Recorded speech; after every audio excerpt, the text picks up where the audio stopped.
기자들이 그 조국 수석 아들, 그러니까 딸 하나 아들 하나가 있는데 그 아들이 외국에서 대학을 다녔거든요. 이번에 졸업을 했는데 이제 그 친구하고 같이 대학 다니는 한국 사람들이 이렇게 많지 않을 거니까 그걸 일일이 다 찾아내가지고 거기다가 쫙 연락을 보내서 그 친구가 어떤 사람이냐, 뭐 장점은 뭐고 단점은 뭐냐, 학교 생활은 어땠냐. 그러니까 그것도 이 사람들의 루틴에서 비롯된 어떻게 보면 판단 착오인데 그러니까 조국 교수가 처음에 많이 알려져 있지 그러니까 자기들이 이렇게 확인을 못했을 때 부모님이 사립학교 재단 이사장이면은 틀림없이 엄청난 부자일 것이고 그러니까 그 돈을 가지고 호화롭게 호화 유학을 보내가지고 미국에서 이제 대학을 보냈을 것이고 그러면 얘는 집안에 돈 많은 유학생들이 미국에 가서 보이는 잘못된 행태들 있잖아요. 왜 비싼 차 타고 다니면서 막 연애나 난잡하게 하고 그다음에 술 같은 거 먹고 뭐 마약을 한다거나 이런 식의 비리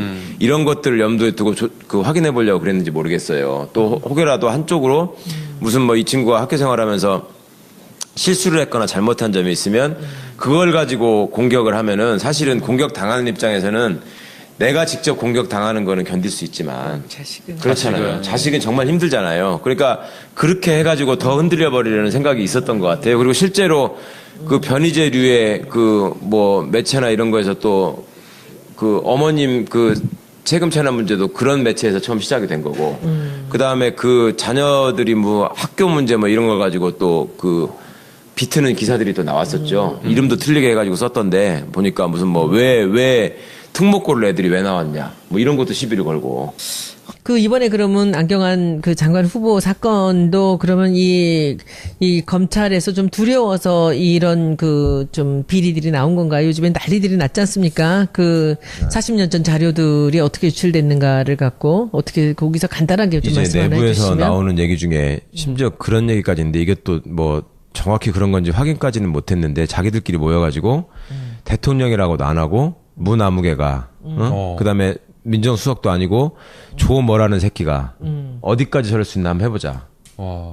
이런 얘기들을 한다는 거예요. 그리고 과거의 경험에 비춰봐서 그런 사람들이 있을 법한 조직이에요, 실제로. 그러니까 과거에 이 사람들이 정권 초기마다 다들 검찰개혁을 한다고 내세웠지만 결국은 실패한 역사들을 이 사람들도 체득을 해서 알고 있잖아요. 그러니까 니들이 이번에는 다르다고 하지만 그래 법무부 장관 한 2명만 연속 낙마시키고 그렇지 나와봐 또 딴 놈 나와봐. 네, 한번 해보자 이거구나. 그리고 그렇게 되면 이제 당연히 국민들도 왜 저렇게 장관 하나도 제대로 못 고르고 시끄러워. 그렇지 벌써 그게 시작됐잖아요 지금. 이렇게 하고 이제 또 이제 조선일보 뭐 나서 가지고 이제 또 이래저래 뒷구멍으로 흘린 자료들 이건 되게 중요한 얘기네. 보도해가지고 때리기 시작하면 또 시끄러워지고 그다음에 또 이제 야당들 뭐 들고 일어나가지고 지금 벌써 그거 시작한 거 아닙니까? 조국 물러나라부터 해가지고. 그렇지 조국 물러나라. 기가 막힌 이야기죠. 그거 하려고 하는 거잖아요 지금. 너 또 나와봐. 다른 놈 다음번 누구야? 그렇게 해서 우리가 쉽게 말해서 장관 못 가게 하고 2달만 시끄럽게 하면 그렇지. 대통령 지지율 이거 50% 밑으로 떨어지는 건 한순간이다. 그치. 그때도 너네가 견딜 수 있나 보자. 이런 거를 준비하는 사람들이 틀림없이 있을 거라는 겁니다. 그리고 일부 민정도 그런 움직임을 파악한 것 같아요. 그 우리는 어떻게 해야 돼 국민들은? 그래서 국민들께서는 일단 그 도덕적인 잣대로 우리가 뭐 당연히 그 엄정한 잣대로 이걸 보셔야 되는 게 맞고요. 그런데 이 지금 안경환 장관이 낙마하게 된 제신 경위하고 과거에 무슨 누가 천성관 검찰총장이라는 사람이 이명박 정부 때 낙마했던 사람들의 이 과정이나 경위나 그 비위를 보면 그건 좀 차이가 있습니다. 솔직히 말해서. 그러니까 법무부 장관이라는 자리에 안경환 교수가 못 가서 안타깝다는 게 아니라 그걸 스스로 걷어가는 과정 이런 것들을 보시면 지금 정부가 얼마나 진심으로 검찰개혁을 위해서 노력하려고 하는가 하는 그 진심을 좀 믿어달라는 겁니다. 저는 그 말씀을 좀 먼저 드리고 싶고요. 그 진심을 믿어주시는 상황에서 그다음에 이제 우리 시민들이 자발적으로 지금 SNS에다 올리는 걸 보면은 좋다. 안경환 장관은 우리가 뭐 내보냈다 내지는 포기했다 내지는 그런 사람들은 관둬야 된다라는 의견들이 많이 있으신데 그다음에 더 독한 사람을 보내자. 그렇지. 근데 독한 사람이 어디냐고. 아니 찾아야죠. 이제 독한 사람을 가면은 틀림없이 또 그분이 장관이 되든 안 되든 되고 나면 또 흔들 거예요 이제. 또 다른 얘기를 하면서 이런저런 얘기를 만들어서 흔들고 이번에도 왜 예를 들어서 문정인 특보가 미국 가서 말씀하시는 거 가지고 또 시작했잖아요. 뭐 트럼프가 경로를 했다느니 뭐 미국이 어떻다느니 그거 이제 다 만들어내면서 또 시작하는 얘기거든요. 그런 것들을 식별하시는 눈을 좀 가졌으면 좋겠다. 그래서 정말 시민 여러분들이 너무나 밝은 눈을 가지기 위해서 아셔야 될 게 좀 많긴 하지만 그래도 어쩝니까? 우리가 특검이나 헌재가 제대로 일을 하게 하는 것은 결국 국민들이 너네들을 지켜보고 있다라는 거 하나 때문에 그게 가능했던 일이거든요. 근데 그게 지금 무슨 뭐 폭탄이 문자 폭탄이니 어쩌고 하면서 모든 것을 자기들 지지율이 지금 이렇게 맨 땅에 떨어져 있는데도 지금 이걸 똑같은 행태를 갖고 지금 반복하고 있지 않습니까? 아주 돌아버리겠어요, 저는 정말. 그러니까요. 어떻게 해야 되나. 사실은 저희가 그 지난번 그 검찰 알바 시간에 이거 좀 판결문 공개 과정 문제가 있다. 뭐 안경환 후보자의 어떤 도덕적인 문제도 문제 있지만 그게 문제점이 지적되는 그 과정도 좀 살펴볼 필요가 있다라고 했는데 실제 드러난 거 보면 너무나 이상해요. 이 판결문을 법원 행정처에 요청을 15일 5시 33분에 했다라는 거예요, 오후에. 근데 이 판결문이 불과 8분 만에 왔다라는 거예요. 근데 또 이게 보도가 된 시점이 2시간 정도 뒤인데 이 보도가 그냥 보도가 된 게 아니라 다 CG 처리랑 뭐 이렇게 해가지고 보도가 됐으니까 다 짜놓은 거를 요건만 그러면은 갖춘 이게 거지. 뭔가 프레임이 있었던 것이 아니냐라는 게 이상한 거고요. 그다음에 이게 판결문이 원칙적으로는 공개인데 가사 재판과 관련된 판결문은 철저하게 이게 굉장히 민감한 정보이기 때문에 사실은 비공개로 돼야 돼요. 근데 이 판결문 보게 되면 한자로 돼가지고 그 사람의 생년월일이랑 이름이랑 다 나와 있거든요. 지운 버전이 또 하나 있고. 또 지운 버전은 또 20분 뒤에 갔다. 그러니까 이게 이상하다라고 저희가 그냥 합리적으로 생각할 수밖에 그러니까 없는 뭐 그분의 그 예전에 흠결은 흠결이고 이 그렇죠. 과정은 확실하게 이거는 살펴서 이거는 무슨 일이 어떤 식으로 벌어졌는지 이거는 확실히 밝혀야 된다고 생각하고요. 그러니까 이 과정에서 그거를 또 비교를 하시더라고. 그러면 최동욱 총장 때하고 뭐가 다르냐? 어? 그 최동욱은 최동욱대로 그렇게 하고서 또 그 왜 유출됐느냐 밝혀야 된다 했던 거하고 그 뭐가 다르냐 이런 식의 말씀을 하시는데 이게 지금 그런 선상에서 이렇게 단순 비교를 하실 일이 아니잖아요. 그때는 제대로 일하고자 하는 사람들을 떨어뜨리기 위해서 한 것이고 이번에도 마찬가지로 또 그런 일이 벌어진 건데 그때는 권력이 앞장서서 한 거고 이번에는 권력이 제대로 개혁을 해보려고 하는 거를 방해하는 사람들이 지금 이 일을 한 거지 않습니까? 그러니까 그런 거에 대한 가치 판단은 저는 있어야 된다고 생각합니다. 그리고 지금 그 최동욱 그 사건이랑 이번에 지금 이 안 후보 사건이랑 이제 이런 식으로 여자 문제라든지 이제 사생활에 대한 걸 갖고 이렇게 파헤치다가 이제 또 좀 점잖아질만 하니까 이 지금 탁현민 그 행정관 얘기가 또 나오는 거예요. 오늘 아침부터. 또 나오는데 뭐 이 친구가 옛날에 무슨 뭐 여자 문제를 갖고 여러 가지 뭐 책들 쓰고 뭐 이렇게 했다는 얘기예요. 어디 가서 비리를 저지른 게 아니라 그런 표현들을 했다라는 건데 한쪽만 잘라갖고 넣어가지고 지금 또 아침에 또 언론이 오늘부터 또 시작이 됐습니다. 근데 지금 또 시작을 해서 검색이 1위에 올라가는데 이게 이제 어떤 거냐면은 이 사람이 뭘 했다 아니다가 아니라 이것이 반복적으로 어떤 자료를 갖고서는 돌려가면서 이것을 계속 이런 건수를 만드는 거죠. 그리고 뭐 조국이 잘못했다. 무슨 누구야. 그 인사수석이 어떻게 했다. 그 다음에는 대통령이 잘못했다. 청와대가 잘못했다. 이것을 거리를 만들어 갖고 언론이 같이 돌리고 있다라는 느낌이죠. 그런데 지금 뭐냐면 오늘 아침에 신문에는 이런 얘기예요. 왜 민주당 여성 의원들이 가만히 있냐?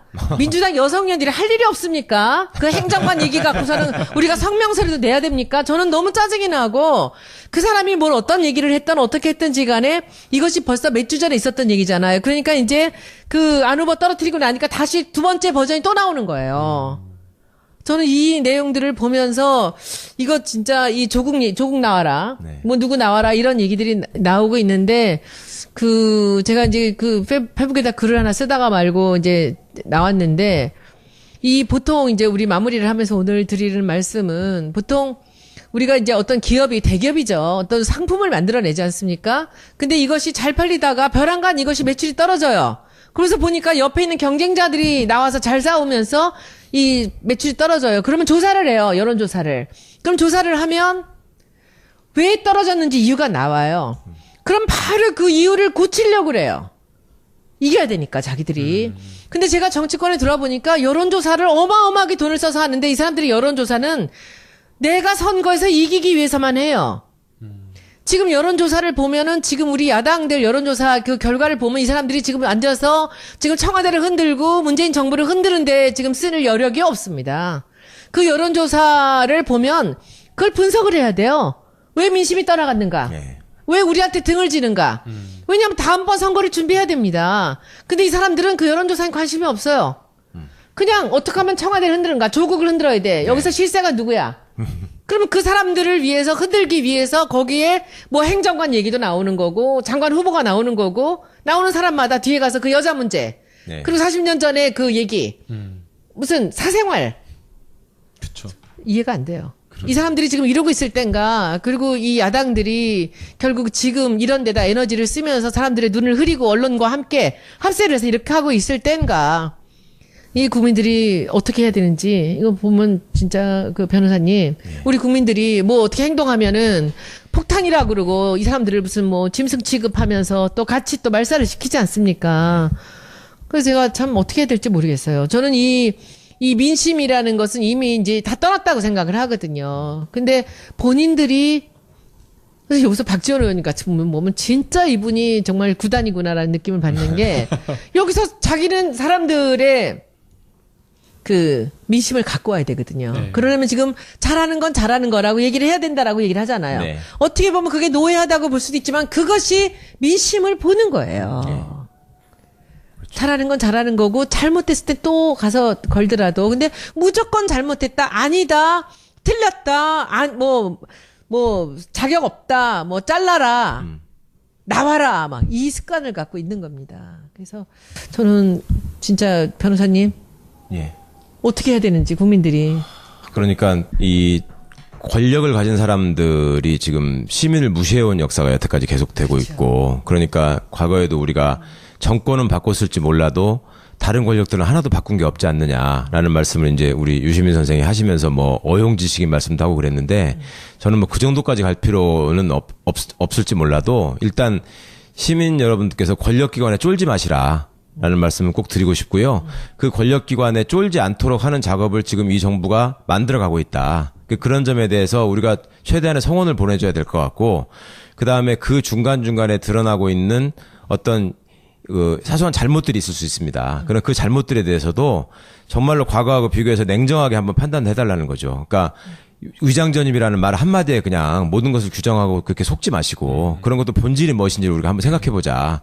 그런 말씀을 꼭 좀 드리고 싶고, 그 다음에 이제 정부가 완성되고 움직여가는 과정들을 보면서 우리 국민들이 그 과거에 정부에 바랬던 그런 모습들대로 이게 움직여지지 않는 모습이 있다면 과감한 의견을 제시하고 질타를 해야 되는 것도 있지만, 잘하고 있는 거를 방해하는 사람이 있으면 그것도 절대 용납해서는 안 된다. 그 사람들한테 그 이제 앞장서서 부탕질을 칠 게 결국 정치인들인데, 그 사람들이 제일 두려워하는 게 너는 다음에 선거 나오면 넌 무조건 안 된다. 그러니까 예를 들어서 국민의당이 저기에서 뭐 발목 잡고 할 때도 다음 지방선거 때 너를 호남에서 지워버리겠다 막 이런 표현을 썼잖아요. 그러니까 그런 것들이 실제로 잘못했을 때 그게 현실화될 수 있다라는 그런 의지들을 계속 표명을 해주시면 네. 결국 이 사람들도 제자리로 돌아올 수밖에 없다. 그러니까 주권자로서의 어떤 그 힘에 대한 자신감을 가지고 한번 저희가 같이 힘을 합쳐보시자고요. 예. 네. 그 우리는 어떻게 해야 돼, 국민들은? 그래서 국민들께서는 일단 그 도덕적인 잣대로 우리가 뭐 당연히 그 엄정한 잣대로 이걸 보셔야 되는 게 맞고요. 그런데 이 지금 안경환 장관이 낙마하게 된 제신 경위하고, 과거에 무슨 누가 천성관 검찰총장이라는 사람이 이명박 정부 때 낙마했던 사람들의 이 과정이나 경위나 그 비위를 보면 그건 좀 차이가 있습니다, 솔직히 말해서. 그러니까 법무부 장관이라는 자리에 안경환 교수가 못 가서 안타깝다는 게 아니라, 그걸 스스로 걷어가는 과정, 이런 것들을 보시면 지금 정부가 얼마나 진심으로 검찰 개혁을 위해서 노력하려고 하는가 하는 그 진심을 좀 믿어달라는 겁니다. 저는 그 말씀을 좀 먼저 드리고 싶고요.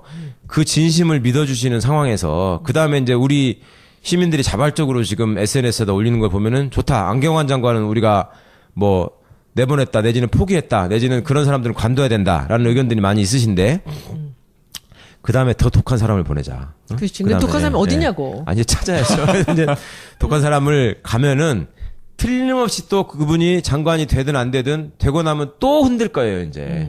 또 다른, 와. 이런 얘기들을 한다는 거예요. 그리고 와. 과거의 경험에 비춰봐서 그런 사람들이 있을 법한 조직이에요, 실제로. 네. 그러니까 과거에 이 사람들이 정권 초기마다 다들 검찰 개혁을 한다고 내세웠지만 결국은 실패한 역사들을 이 사람들도 체득을 해서 알고 있잖아요. 그러니까 니들이 이번에는 다르다고 하지만 그래, 법무부 장관 한 2명만 연속 낙마시키고. 그렇지, 나와봐, 또 딴 놈 나와봐. 네, 한번 해보자. 해보자 이거구나. 그리고 그렇게 되면 이제 당연히 국민들도 왜 저렇게 장관 하나도 제대로 못 고르고 시끄러워. 그렇지, 벌써 그게 시작됐잖아요, 지금. 이렇게 하고 이제 또 이제 조선일보 그렇지요. 나서 가지고 이제 또 이래저래 뒷구멍으로 흘린 자료들 야, 이건 받아가지고 되게 이제 중요한 보도해가지고 얘기네. 네. 보도해가지고 때리기 시작하면 또 시끄러워지고 그다음에 또 이제 야당들 뭐 들고 일어나가지고 지금 벌써 그거 시작한 거 아닙니까? 조국 물러나라부터 해가지고 그렇지, 이제 조국 물러나라. 기가 막힌 이야기죠. 그거 하려고 하는 거잖아요 지금. 너 또 나와봐. 다른 네. 놈 다음번 누구야? 그렇게 해서 우리가 쉽게 말해서 장관 못 가게 하고 2달만 시끄럽게 하면 그렇지. 대통령 지지율 이거 50, 차네. 그래. 50% 밑으로 떨어지는 건 그렇지. 한순간이다. 네. 그치. 예, 그때도 너네가 견딜 수 있나 보자. 이런 거를 준비하는 사람들이 틀림없이 있을 거라는 겁니다. 그리고 일부 민정도 그런 움직임을 파악한 것 같아요. 그걸 가지고 공격을 하면은 사실은 공격 당하는 입장에서는 내가 직접 공격 당하는 거는 견딜 수 있지만 자식은. 그렇잖아요. 자식은 정말 힘들잖아요. 그러니까 그렇게 해가지고 더 흔들려 버리려는 생각이 있었던 것 같아요. 그리고 실제로 그 변희재류의 그 뭐 매체나 이런 거에서 또 그 어머님 그 세금 체납 문제도 그런 매체에서 처음 시작이 된 거고 그 다음에 그 자녀들이 뭐 학교 문제 뭐 이런 거 가지고 또 그 비트는 기사들이 또 나왔었죠. 이름도 틀리게 해가지고 썼던데 보니까 무슨 뭐 왜 특목고를 애들이 왜 나왔냐 뭐 이런 것도 시비를 걸고. 그 이번에 그러면 안경환 그 장관 후보 사건도 그러면 이 검찰에서 좀 두려워서 이런 그 좀 비리들이 나온 건가요? 요즘엔 난리들이 났지 않습니까? 그 40년 전 자료들이 어떻게 유출됐는가를 갖고 어떻게 거기서 간단하게 좀 이제 말씀 하나 내부에서 해주시면. 나오는 얘기 중에 심지어 그런 얘기까지 있는데 이게 또 뭐 정확히 그런 건지 확인까지는 못했는데 자기들끼리 모여가지고 대통령이라고도 안 하고 무나무개가 그다음에 민정수석도 아니고 조 뭐라는 새끼가 어디까지 저럴 수 있나 한번 해보자.